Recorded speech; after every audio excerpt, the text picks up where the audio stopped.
Olá, pessoal, é um prazer imenso estar com vocês aqui para mais uma das nossas aulas. Hoje nós vamos concluir o capítulo de número 42 do livro de Gênesis.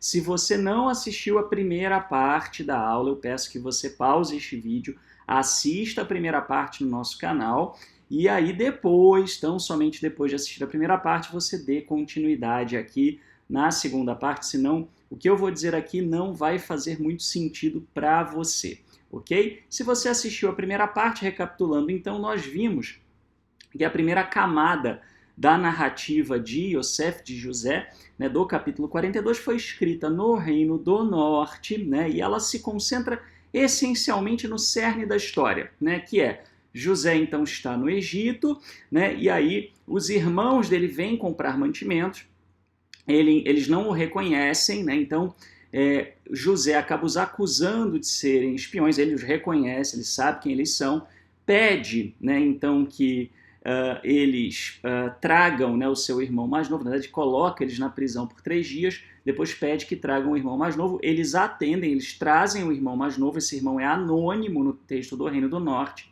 e aí depois então José coloca o dinheiro de volta, né, na sacola deles e eles então ficam alarmados com isso. Esse é o cerne da narrativa do Reino do Norte, né? Então, uma narrativa que predomina, inclusive, o uso do termo sagrado, né, da divindade do Reino do Norte, né, que era chamado de Elohim.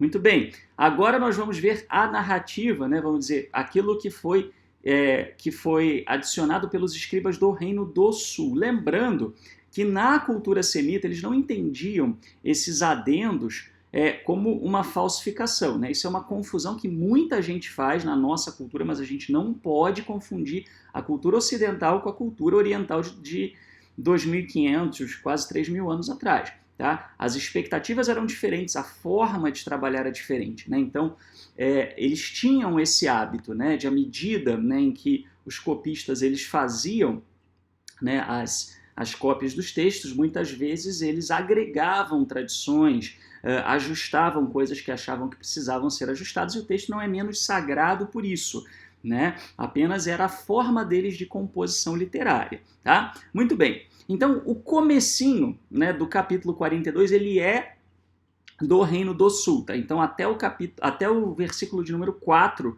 foi composto no Reino do Sul, que é aquela introdução com Jacó. Tá? Jacó, vendo que havia mantimento à venda no Egito, disse a seus filhos: por que estáis aí a olhar uns para os outros? Eu soube, disse-lhes, que há mantimento para vender no Egito. Descei e comprai mantimento para nós, a fim de que vivamos e não morramos. 10 dos irmãos de Jacó desceram, pois, ao Egito para comprar trigo. Quanto a Benjamim, o irmão de José, Jacó não o enviou com os outros. Não convém, disse para consigo, que lhe suceda alguma desgraça. Né? Então, você tem aí uma ênfase bastante interessante aí em Benjamim. Né? Isso tem toda uma razão, a gente vai ver daqui a pouco. Aí nós temos do 5 em diante o texto do Reino do Norte. Né? Foram, pois, os filhos de Israel para comprar mantimento, misturados com outros forasteiros, porque a fome assolava Canaã. José, ele tinha autoridade na terra, era quem vendia o mantimento a todo o povo da terra. Os irmãos de José chegaram e se prostraram diante dele com a face por terra. Logo que José viu seus irmãos, ele os reconheceu, mas fingiu ser estrangeiro para eles. Ele falou duramente, perguntou-lhes: de onde vindes? Eles responderam: da terra de Canaã, para comprar víveres. Até aqui, beleza. Né? O que vai ser acrescentado pelo Reino do Sul? Assim José reconheceu seus irmãos, mas eles não o reconheceram. José se lembrou dos sonhos que tivera a seu respeito e lhes disse: vós sois espiões, é para reconhecer os pontos da terra que viestes. Eles protestaram: não, meu senhor, teus servos vieram para comprar víveres. Somos todos filhos de um mesmo homem, somos sinceros, teus servos não são espiões. Mas ele lhes disse: não, foi para ver os pontos fracos da terra que viestes. Eles responderam: nós, teus servos, aí tem um acréscimo do Reino do Sul, éramos 12 irmãos. Lembrando que pro Reino do Norte, né, as tribos eram 7, não eram 12. Né? A ideia das 12 tribos, com uma divisão esquemática de Canaã, inclusive, incluindo, né, algumas tribos, né, que na verdade teriam territórios que na verdade foram pertencer só ao Reino do Sul muito tempo depois, né, se a gente for pegar a costa, principalmente a costa norte ali, né, então na verdade a costa sul também, né? A parte costeira, né? Principalmente. Então a gente vê que existe, né? Que na verdade isso foi já escrito numa época, num período em que o Reino do Sul havia feito uma grande expansão. Somos filhos do mesmo homem na terra de Canaã, o mais novo está agora com nosso pai, e há um que não mais existe. José retomou, é como vos disse, vós sois espiões, eis como sereis provados pela vida do faraó, não partireis daqui sem que primeiro venha o vosso irmão mais novo. Enviai um de vós para buscar vosso irmão, os demais ficam prisioneiros. Provareis vossas palavras e se verá se a verdade está convosco ou não. Se não, pela vida de Faraó, sois espiões. E pôs todos na prisão por 3 dias. No terceiro dia, lhes disse, eis o que fareis para ter salva a vida, pois eu temo a Elohim. Aqui é Elohim, né? Aqui deixa eu até colocar que faltou. Se sois sinceros, um de vossos irmãos fique detido na prisão. Quanto aos demais, parti levando o mantimento de que vossas famílias necessitam. Repara que na narrativa do Reino do Sul, José tem essa ideia antes, já comunica antes. Há uma suavização vamos dizer assim, das ações de José. Né? Vamos dizer, a narrativa do Reino do Norte traz um José um pouco mais vingativo, talvez. O texto final, José já é um pouquinho mais ponderado, e não fica tão claro que ele estava sendo vingativo no começo, né? Porque ele já comunica como se ele já tivesse pensado esse plano antes, tá? Isso faz parte, né, vamos dizer assim, de uma construção gradual dos personagens, né? E a gente consegue ver muito nitidamente isso, que os personagens no Reino do Norte, na narrativa do Reino do Norte, eles não eram tão dotados de moral, né? Aquela coisa da moral do monoteísmo ético, ela começa mais no Reino do Sul, né? Você pega aí, talvez, né, Ezequias, Josias em diante, né? No Reino do Norte, não é tanto o que os personagens fazem, mas sim se o que eles fazem está de acordo com os planos da divindade, né, para glorificar a nação, para se tornar grandiosa, né? Então aquela coisa de um comportamento mais íntegro, ela está menos presente nessas narrativas, né? É um desenvolvimento, né? Como a gente sempre fala, o monoteísmo ético, ele não veio da noite para o dia, né? Isso é um desenvolvimento, né? E eu particularmente vejo a mão do Eterno nisso, né? Gradualmente as pessoas tomando consciência, né, do que representa integridade perante o Criador. Bom, aí nós temos o seguinte, assim, né, trazei-me vosso irmão mais novo, assim vossas palavras serão verificadas e não morrereis. Assim eles fizeram. Repara que esse texto, assim eles fizeram, fica um tanto quanto deslocado na narrativa final, né, porque dá a entender que eles fizeram prontamente, mas o Reino do Sul vai acrescentar algo, os escribas do Reino do Sul vão acrescentar algo aqui. Eles disseram uns aos outros, em verdade, espiamos o que fizemos a nosso irmão, vimos a aflição de sua alma, quando ele nos pedia graça, e não o ouvimos, por isso nos veio esta aflição.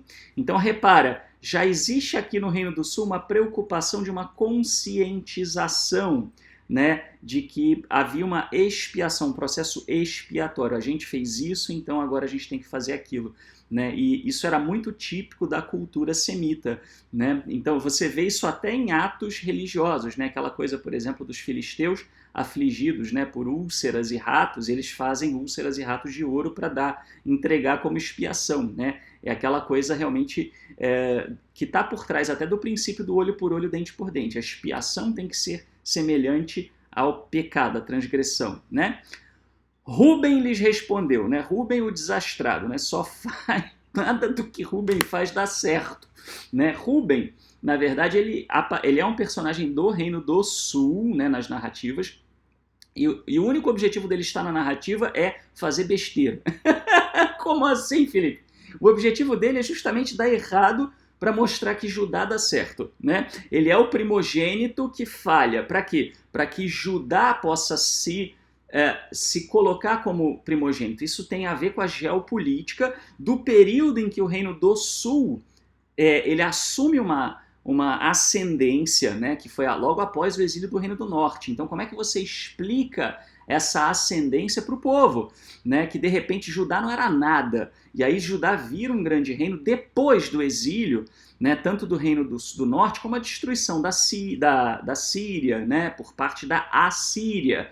né? E aí o Reino do Norte tem espaço para crescer. Então você tem justamente isso. Judá começa bem lá embaixo na hierarquia e ele gradualmente, pela sua eficácia e eficiência nas suas ações, ele vai se tornando mais gradualmente importante. Tá? É exatamente, olha como é interessante, como é rica a narrativa bíblica, ela conta da geopolítica do que aconteceu. Ela é um registro histórico do que aconteceu com as nações.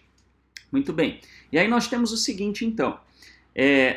Rúben lhes respondeu, não vos disse para não cometer desfalta contra o menino, mas vós não me ouvistes, e eis que se nos pede conta de seu sangue.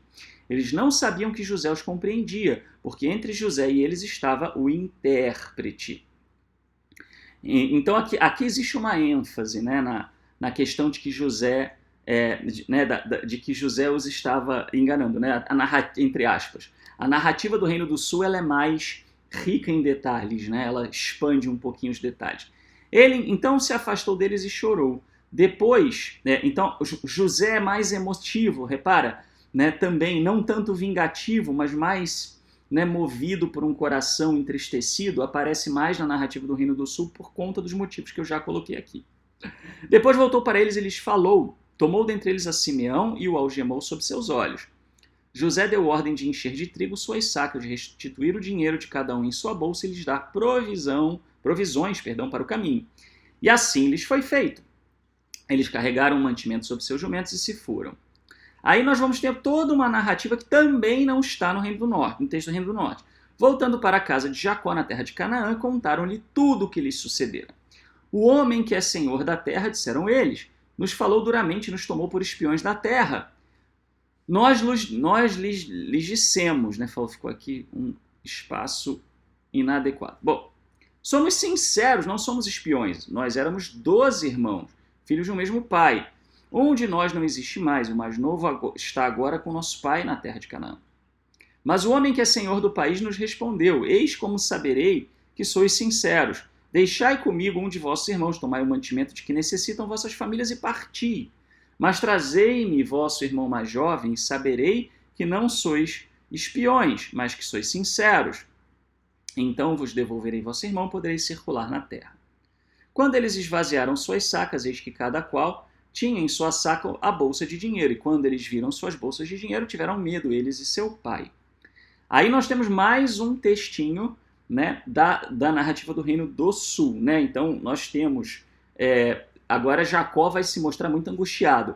Então seu pai Jacó... Detalhe, tá? Eu acho que no vídeo anterior eu falei errado. Eu disse que Israel para o Reino do Norte, para a narrativa do Reino do Norte... Não, Jacó para a narrativa do Reino do Norte e Israel para o Reino do Sul. Se eu falei isso, eu já não me lembro mais, mas é o contrário, eu já retifico aqui. Tá? Por quê? Porque o Reino do Sul não aceitou muito aquela coisa da mudança de nome do patriarca.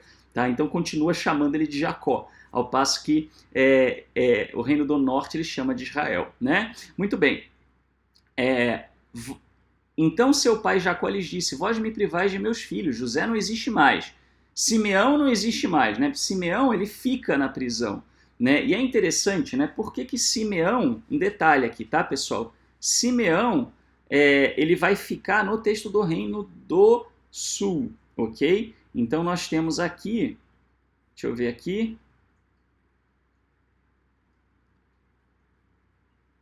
vamos ver, tá por aqui em algum lugar. Então, Simeão, né? Por que Simeão aparece, né? Simeão aparece aqui até como um trocadilho, né? Shimon, né? Que tem a ver com essa raiz que é Shin, Mem, Ayin, que significa ouvir ou dar ouvidos. É a mesma palavra do Shema, né? Shema Israel, né? Que é a proclamação monoteísta, né? O Kiryat Shema, feito pelos judeus até hoje, né? Então, ouve, ó Israel, né? Então, Shema, né? Vem a mesma raiz de Shimon. Agora, repara o que Rúben fala, né? Que eles não deram ouvidos a ele, né?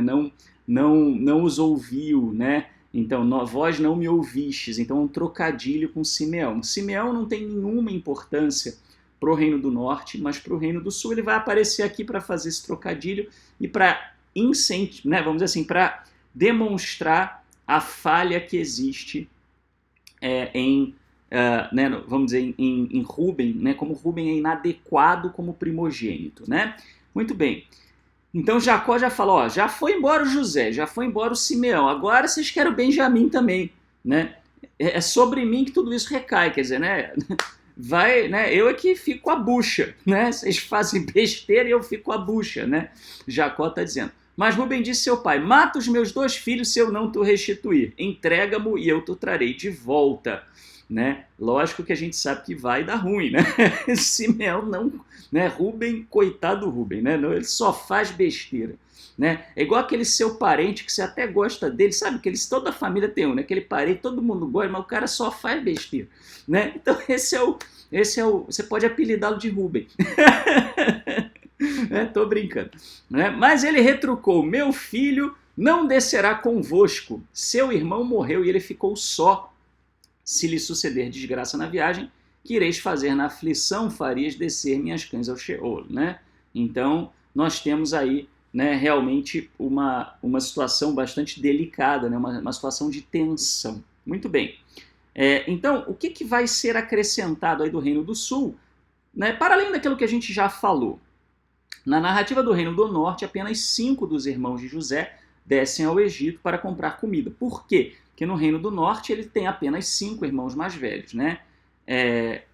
Então, aqui ficou, não precisava desse texto, né? Mas basicamente veja o que a gente falou nos textos anteriores, tá? Na narrativa do Reino do Sul, no entanto, José tem 11 irmãos e seu pai se chama Jacó, em oposição a Israel na narrativa do Reino do Norte. É aquilo que eu falei, né? Por quê? Porque justamente depois que Jacó tem seu nome mudado, o texto do Reino do Norte passa a chamá-lo de Israel. O texto do Reino do Sul, como é um texto já mais monoteizado, não curte muito aquela coisa da luta de Jacó com um ser enigmático, celestial, etc. E ele continua chamando de Jacó, né? Ao passo que o texto do Reino do Norte já chama de Israel direto. Tá? Uma indicação de que os versículos 1 a 5 foram adicionados pela narrativa do Reino do Sul, bem como parte do versículo 13.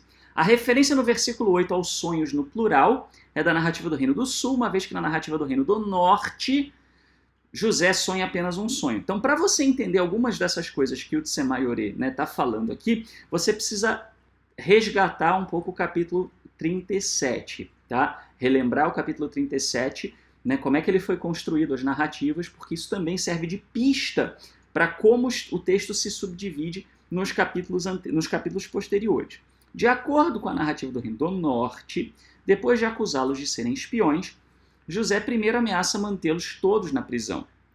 Então reconsidera e liberta todos, exceto um. A narrativa do Reino do Sul adiciona mais uma etapa. Depois de José mantê-los todos na prisão, de acordo com a narrativa do Reino do Sul, ele cede, diz que um deles pode sair e trazer seu irmão.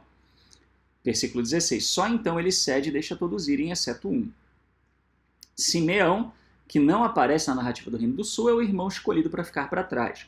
Aí uma explicação do Tsemaiorê, Simeão é uma tribo menor do sul, portanto sem significado para uma fonte do norte. O norte é onde todas as tribos, exceto Judá e Simeão, residiam, e era seu próprio reino. Na narrativa do Reino do Norte, o irmão deixado para trás não é mencionado pelo nome. A recapitulação de sua jornada para o benefício de Jacó é provavelmente uma adição da narrativa do Reino do Sul. O nome Jacó, em oposição ao Israel, da narrativa do Reino do Norte, aparece neste versículo, bem como 11 irmãos, em vez dos 5 da narrativa do Reino do Sul. Isso aqui a gente já falou. Há pouca menção do pai de José na narrativa do Reino do Norte, até que ele desça ao Egito para ver José em Gênesis 45, 46. Rúben é novamente retratado como um irmão ineficaz pela narrativa do Reino do Sul, ao contrário de Judá, que, como veremos em breve, no capítulo 43, consegue convencer seu pai a enviar Benjamim com ele. Trazer os cabelos brancos de Jacó para o Sheol, o mundo subterrâneo, o mundo dos mortos, é uma reminiscência do 37 e 34, a narrativa do Reino do Sul. Quando Jacó lamenta a morte de José e deseja descer ao Sheol para ficar com ele. Então, tudo isso aqui a gente sabe, por essas razões e outras linguísticas, de estilo literário, que esse texto, esse trecho foi vamos dizer assim, um agregado do Reino do Sul à narrativa do Reino do Norte, a narrativa original. Tá? Muito bem, vamos falar de Simeão, então rapidamente. né, aqui um texto da Jewish Study Bible, né, como o segundo filho de Lia. Simeão é o refém apropriado para Benjamim, o segundo filho de Raquel.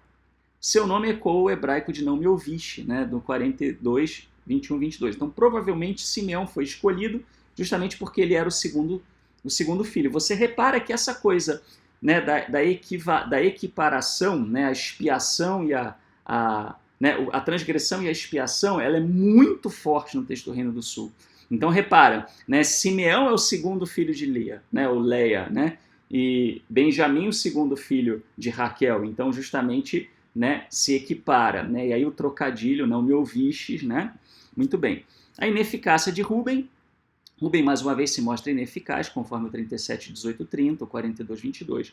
A oferta tola de Rúben prepara o cenário para as intervenções bem-sucedidas de Judá no 43, 8 a 14 e 44, 18 a 34. Né? Então isso aqui a gente também já viu. Agora falando da narrativa pós-exílica, né, o trechinho pós-exílico é bem pequeno. Eu não vou ler ele inteiro porque é muito pequeno, não vale a pena a gente perder muito tempo com isso, tá? Mas essencialmente ele está aqui, ó, né? Tá aqui em vinho, né? Mas quando um deles de noite no acampamento abriu a saca de trigo para dar forragem a seu jumento, viu que seu dinheiro estava na boca da saca de trigo. Ele disse a seus irmãos: devolveram o meu dinheiro, eis que está na minha saca de trigo. Então desfaleceu-lhes o coração, se entreolharam e disseram: que é isto que Elohim nos fez? Muito bem. O que acontece, pessoal? Quando você tem Elohim no texto, tá? Das duas, uma. Ou a narrativa é Reino do Norte, ou ela é pós-exílica. O pessoal do Reino do Sul, pré-exílio, não usava o termo Elohim, normalmente. Tá? Eles tinham predileção pelo tetragrama, Yud-Hei, Waw-Hei ou Yud-Hei, Vav-Hei. Né? Então, eles não usavam. Quando você tem o uso de Elohim, das duas, uma, ou o texto é muito antigo ou o texto é muito posterior. Né? Por quê? No pós-exílio, já estava amalgamado. Né? Eles já tinham chegado à conclusão que era a mesma divindade. Né? Opa! A gente adora, na verdade, a mesma divindade. Isso começa, né? Esse processo começa a ficar mais, né, a ser amalgamado depois do exílio do Reino do Norte, quando seus escribas fogem para o sul. Né? E aí existe essa combinação de tradições, mas isso se consolida no exílio, no período exílico. Né? Então, no pós-exílio, você já tem isso, né, nos textos. Tá? E aqui você tem os irmãos anônimos, né? Um irmão anônimo falando. Isso não é típico da narrativa do Reino do Norte, nem da narrativa pré-exílica do Reino do Sul. Tá? E existe uma repetição aqui. Né? Fica até um pouco esquisito, entre aspas, se a gente olhar como uma narrativa linear. Né? Por que esse irmão vai falar isso? E aí depois eles vão esvaziar a saca e ficar surpresos e com medo, né? Na verdade, alguns chegam a perguntar se não são 2 episódios, se eles não viram 2 vezes o dinheiro, né? Parece um pouco deslocado, mas por que isso daqui está aqui? Esse é o ponto, né? Justamente, o ponto-chave está nessa frase: o que é isto que Elohim nos fez? Né? Então, esse texto pós-exílico, né, os escribas do pós-exílio eles já tinham uma percepção de que o Eterno estava no comando por trás, orquestrando tudo, inclusive os momentos de aflição, com um propósito de ensinar alguma coisa. Repara, já era um pensamento que eles tiveram no exílio. Né? O que será que o Eterno quer me ensinar me fazendo passar pelo exílio? Entende? Então, eles, nas narrativas pré-exílicas, a coisa era mais linear, não tinha muito essa vibe de Jó, entre aspas, né? Assim, pera lá, tem um propósito maior para o sofrimento. Não, era assim, se eu estou sofrendo é porque eu fiz besteira, o Eterno se desagradou, coro em mim, né? Não era assim no pós-exílio, já havia uma percepção de que talvez a coisa fosse um pouco diferente, fosse mais ampla, né? Então, há uma expansão do pensamento sobre o Eterno, né? Eu gosto de brincar e dizer, eles tiveram muito tempo para pensar no Eterno no exílio, né? No período do exílio, né? Então, há um desenvolvimento aí, uma percepção maior do Eterno. Então, justamente isso aparece nessa frase, né? O que é isso que o Eterno nos fez? Isso reflete os anseios, né, do povo no pós-exílio. O que é isso que a gente passou? Né? Por que o Eterno fez isso? E repara, isso dá um novo colorido para a história. Olha como o texto bíblico é lindo, é maravilhoso, por isso eu sou um apaixonado pela Bíblia. Né? repara, isso faz com que o leitor, que anteriormente ia só ver uma coisa de culpa e expiação, ele comece a olhar e falar, pera lá, será que o que aconteceu comigo, com a minha família no exílio, será que não tem um propósito maior? Será que não tem um aprendizado aqui para mim? Será que o Eterno não tem alguma coisa reservada para mim que ainda não apareceu? Tudo isso eles começam a pensar no pós-exílio, né? Muito bem. Então a questão da harmonização pós-exílica, né, o texto aqui do Tsemayoré. O dinheiro extra nos sacos dos irmãos é descoberto duas vezes, uma no caminho e novamente quando eles voltam para Canaã. A segunda descoberta não assume a primeira, indicando que talvez a primeira tenha sido uma adição posterior, né? Então assim, você repara, né, não só pela linguagem, né, como essa segunda vez que eles descobrem o dinheiro parte da premissa de que eles estão vendo pela primeira vez, quer dizer, ignora essa primeira. Né? E a primeira tem uma linguagem mais pós-exílica, por isso que a gente sabe que a primeira é a entre aspas, né, a adição posterior. Eu falo entre aspas porque as pessoas pensam em adição, pensam em falsificação, e como eu já expliquei, não é isso. Aliás, eu explico toda a aula, não me canso de enfatizar isso para que as pessoas não tenham uma ideia errada. Né? Mas é muito difícil, né? Porque a gente está aqui, eu estou tentando passar para vocês uma cultura de 3.000 anos atrás, né? E muita gente não entende, né? Por isso a gente tem que explicar repetidamente. Tá? A primeira descoberta usa bastante o termo bastante anômalo, amtahot, para sacos, encontrado apenas na história de José.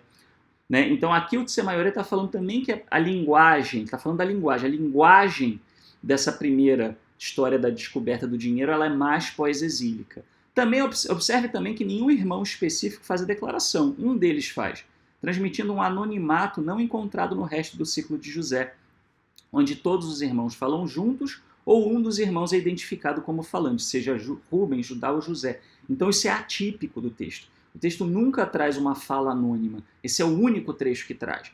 Né? A descoberta dos sacos durante a jornada é uma reminiscência da saga de Balaão, com seu jumento durante a jornada para Moabe em Números 22. Isso era muito comum também, né? Que alguma coisa de textos posteriores encontrasse eco nos patriarcas. É como se o escritor estivesse dizendo o seguinte, olha, o que aconteceu com os nossos pais acontece com a gente também. Né? Tem toda uma razão para isso que eu já expliquei em outros capítulos.